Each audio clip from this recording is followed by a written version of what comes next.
चलना है, अगर यहाँ से मूव दिखाना है तो निश्चित तौर पर without support of banking stocks ये पॉसिबल शायद नहीं होगा। हालांकि कल हमने देखा कि एचडीएफसी बैंक से भी ठीक ठाक सहारा मिला और आईसीसी बैंक तो ऑलरेडी 1200 रुपए के ऊपर जाकर कारोबार कर रहा है। किरण जी, टेक्निकली अगर आप इसमें से अगर चेक कर पाएं कि दोनों में से स्ट्रक्चर किसका मजबूत है, अगर किसी को बैंकिंग में एक प्ले लेना है तो वो कौन सा होना चाहिए, आईसीसी बैंक पर दांव लगाएं या फिर एचडीएफसी बैंक पर?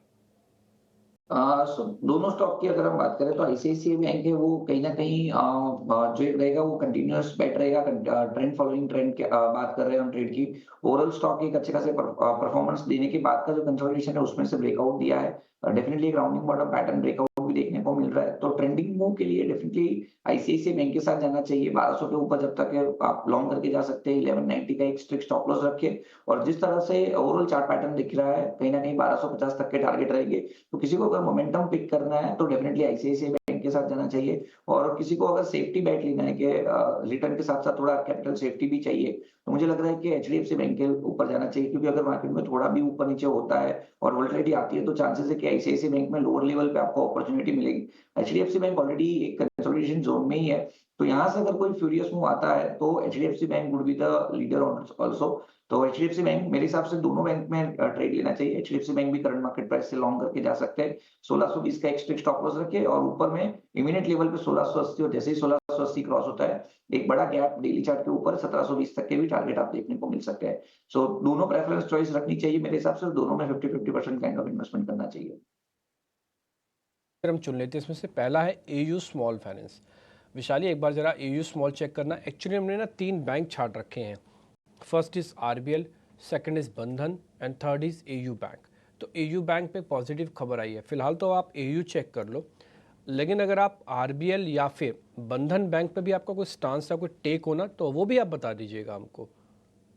श्योर। सो एयू बैंक में हम देखें कल वॉल्यूम अच्छे से हुआ था एंड आई थिंक एक रेंज से बाहर निकलने की ट्राई कर रहा है। 640 के ऊपर एक स्ट्रेंथ दिखेगी। It can go towards 655 660। 660 का एक नियर टर्म रेजिस्टेंस आ सकता है। वहां से देखना है दोबारा दैट स्ट्रेंथ रीगेन हो रही है कि नहीं। तो फिलहाल व्यू पॉजिटिव बन सकता है फॉर अ टारगेट ऑफ 660। दूसरा आपने मुझे पूछा आरबीएल बैंक। सो ये बैंक्स सब ओवरसोल्ड में से बाउंस ज़रूर आ रहे हैं। तो ये आरबीएल बैंक में भी it's a process of I think higher bottom formation का बन रहा है। सो 220 का नियर टर्म सपोर्ट बन सकता है और बाउंस आ सकता है 245 250। हालाँकि बंधन हमने पहले भी ट्रैक किया था और ये स्टॉक ऑलरेडी एक ट्रेंड में आ चुका था। दोबारा हमने सेलिंग देखा है। तो एक बार इसमें भी एक क्लस्टर ऑफ मूविंग एवरेज के सपोर्ट पे ये अभी है, होल्ड कर रहा है। तो आई थिंक 200 और 220 की रेंज हम देख सकते हैं फिलहाल।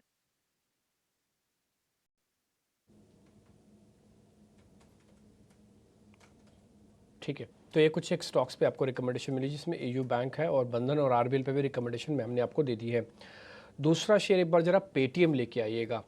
पेटीएम की कल क्लैरिफिकेशंस आई है। उन्होंने कहा जो भी सभी ने बात बोली या फिर एक्सचेंजेस पे चल रहे हो सबका हम क्लैरिफिकेशन देते हैं कि मैटर थोड़ा पुराना भी है और इस मैटर से अभी हमने उसका क्लैरिफिकेशन भी दे दिया।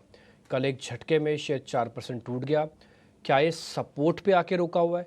इससे पहले पेटीएम बहुत अच्छे से चल रहा था। अगर आप एक महीने का चार्ट देखेंगे तो एक दिखाइए, एक महीने वाला ही चार्ट, एक महीने का ही दिखाइएगा, फिर एक हफ्ते का भी दिखा सकते हैं, एक हफ्ते का भी दिखाइएगा। तो एक हफ्ते के अंदर भी इसने अच्छा कंसोलिडेट किया, लेकिन कल का जो झटका था उसकी वजह से थोड़ा हमारा प्रॉफिट्स कम हो गए। तो पेटीएम का बेस क्या है ये चेक करवाते हैं और ये हमको आयुष मेहता बताएंगे। आयुष भाई, जरा पेटीएम चेक कीजिए। अच्छा चल रहा था लेकिन एक खबर आई फिर से टूट गया कल। पेटीएम की बात करें तो कल खबर के कारण उससे 2 दिन पहले से हम थोड़े से ऊपर के लेवल से प्रॉफिट बुकिंग देख रहे हैं, लेकिन इसमें इंपॉर्टेंट लेवल ये नोट करना है कि इसके अंदर 200 डे और 20 डे मूविंग एवरेज को रिटेस्ट किया है और उसके ऊपर ही क्लोजिंग रखी है। तो ये दोनों बहुत इंपॉर्टेंट सपोर्ट बन जाते हैं। तो जो इमीडिएट सपोर्ट पेटीएम का बन जाता है वो 525 का बन जाता है और उसके नीचे जो है 519 का। तब तक अगर इस मुझे लगता है यहाँ पे स्टॉक को थोड़ा सा कंसोलिडेट होने दे, उसके बाद इसके अंदर कोई डिसीजन लेना चाहिए। अभी तक इसमें वेट एंड वॉच की राय है। ठीक है, पेटीएम को लेकर ये व्यू। चलिए हटके थोड़ा सा फाइनेंशियल पर आ जाते हैं, बजाज फिनसर्व की बात करते हैं। हमने देखा था कि शेयर ये 1500 रुपए के आसपास सपोर्ट लेके ये फिर से चल रहा है शेयर। ये अब ये भाव हो गया 1700 रुपए के आसपास बजाज फिनसर्व का। खबर भी आई है कि इनकी जो मॉर्गेज लेंडिंग आर्म है बजाज हाउसिंग फाइनेंस, उसका 7000 करोड़ रुपए की आईपीओ लाने की भी तैयारी चल रही है कंपनी की ओर से। बजाज फिनसर्व, इस पर आप विनीत सर व्यू दीजिए। बजाज फाइनेंस और बजाज फिनसर्व दोनों पर व्यू दीजिए। कितना क्रूशियल होगा आईपीओ और कितना ट्रिगर करेगा? क्या ये तेजी बरकरार रहेगी इन दोनों शेयरों में? पॉजिटिव है, कंस्ट्रक्टिव है दोनों स्टॉक्स पे। हमें लगता है कि जैसे आप जैसे एम्बर ने फोरकास्ट दिया था कि 40% ग्रोथ आ सकती है from from the AC industry, तो उसको फाइनेंसिंग कौन करता है? लार्जेस्ट फाइनेंस है तो बजाज फाइनेंस है। ऐसे कंज्यूमर ड्यूरेबल्स में बहुत बड़ी तेजी आ सकती है उसके पीछे। और ये जब लिस्टिंग होगी ना बजाज हाउसिंग की, तो पूरा Bajaj finance as a company will be a concentrated play on consumerism. तो हमें लगता है कि गवर्नमेंट ने इतने पैसे बांटे हैं, तो काफी अच्छा ट्रेंड बन रहा है अभी बजाज फिनसर्व और बजाज फाइनेंस के लिए। एक स्टॉक जो कि काफ़ी अच्छी तरीके से ऊपर आया है, पिछले पूरे हफ्ते एक अच्छा रनअप दिखाया है आयुष, वो है एसबीआई कार्ड्स। और आज देखिए मॉर्गन स्टैनली भी अपनी एक रिपोर्ट में हाईलाइट करे हैं कि यहाँ पे अब इन्वेस्टर इंटरेस्ट जो है वो काफ़ी लौटता हुआ दिखा है, और साथ ही लोग इसको एक पोटेंशियल टर्न अराउंड कैंडिडेट के तौर पे देख रहे हैं। हल्का फुल्का टर्न अराउंड तो देखिए स्टॉक प्राइस में भी आया है। आप कैसे देख रहे हैं आयुष इसको? और कल 720 के ऊपर एक क्लोजिंग तो दी, क्या यहाँ पे और भी ऊपर के टारगेट्स ध्यान में रखें, और फ्रेश पोजीशन के लिए क्या अभी भी मौके हैं? एसबीआई कार्ड का चार्ट काफी पॉजिटिव है, डाउनवर्ड स्लोपिंग ट्रेंड लाइन का ब्रेकआउट दिया है, क्लोजिंग उसके ऊपर ही रखी है। कल के सेशन में भी अगर हम देखेंगे तो अपने दो इंपॉर्टेंट मूविंग एवरेज से इसने ऊपर निकल के क्लोजिंग रखी है। 750 के टारगेट्स के लिए इसको इजीली बाय किया जा सकता है। इसमें जो आपको स्टॉप लॉस मेंटेन करना हो 709 रुपीज का रहेगा। 750 एक मेजर रेजिस्टेंस जोन है जहां से हम अक्सर प्रॉफिट बुकिंग देखते हैं। 750 के ऊपर अगर ये निकल के क्लोज होता है तो इसमें ऊपर 785 तक के लेवल्स भी देख सकते हैं, लेकिन अभी भी जिसको यहाँ से बाय करना है डेफिनेटली बाय किया जा सकता है। तो एसबीआई कार्ड्स यहाँ पर अभी भी मौके हैं, इस पे आप ध्यान रखिए। पर इस बीच हमारे तेजस शाह का, वो भी हमारे साथ मौजूद हैं। तेजस, गुड मॉर्निंग, बहुत बहुत स्वागत है आपका। सबसे पहले तेजस, आपसे यही समझना चाहेंगे आज आपके रेडार पे कौन से स्टॉक्स हैं, कहाँ पे हैं आपकी ट्रेडिंग कॉल्स?